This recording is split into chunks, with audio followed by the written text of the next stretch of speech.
Hello மக்களே, நம்மளோட மகாநதி சீரியலில் இன்றைக்கான எபிசோடில் தெளிவாக பேசணும் அப்படின்னா, அழகான லவ் ஸ்டோரி விஜய்க்கும் காவேரிக்கும் பயங்கரமாக இருக்குது அப்படின்னு தான் சொல்லணும். விஜய் காவேரி மேலே வச்சிருக்கிற லவ் பார்த்தீங்க அப்படின்னா அளவில்லாதது. அவ்வளோ அழகாக வந்து குமரன்ட்ட வந்து ஷேர் பண்ணார். அது பார்க்குறதுக்கு அவ்வளோ அழகாக இருந்தது. நிவினும் வந்து டென்ஷன் ஆகிலாம் வெளியில் போகலை. அவர் நார்மலாக தான் சரி போகலாம் அப்படின்ட்டு கிளம்பிட்டார். விஜய் மேலே கோவம்லாம் இல்லை அவருக்கு. ஆனால் விஜய் சொன்ன லவ் ஸ்டோரி பார்க்குறதுக்கு அவ்வளோ அழகாக இருந்தது. அவரை மாதிரியும் அவர் எவ்வளோ அழகோ அவரை மாதிரியே இருந்தது. இந்த சீரியலில் அவர் வந்து கமிட் ஆகும்போது அவர் வந்து இந்த மாதிரியெல்லாம் இருக்கும் அப்படின்னு யோசித்திருக்கவே மாட்டார்.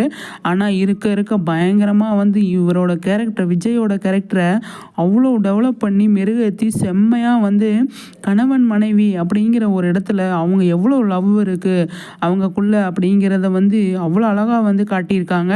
அவ்வளோ அழகாக வந்து விஜய் வந்து அவ்வளோ அழகாக ஷேர் பண்ணுறாரு. அது நம்ம அவரை தானே பார்க்குறோம். கையெழுதினவங்க டைரக்ட் பண்ணவங்களும் நம்ம வந்து அப்பப்போ மறந்துடுவோம் இல்லையா? இப்போ நடிக்கிறவங்கள தானே பற்றி பேசுகிறோம். அது மாதிரி அவங்களுக்கு சொல்லி கொடுத்தது அவ்வளோ அழகாக சொல்லி கொடுத்துருக்காங்க. அவ்வளோ அழகாக நடிக்கிறாரு. அப்படி இருக்குங்க பார்க்குறதுக்கு. கதை அந்த மாதிரி எழுதியிருக்காங்க அப்படிங்கிறத தாண்டி விஜய் செம்மையாக வந்து சூப்பராக நடிச்சிருக்காரு அப்படிங்கிறதான்.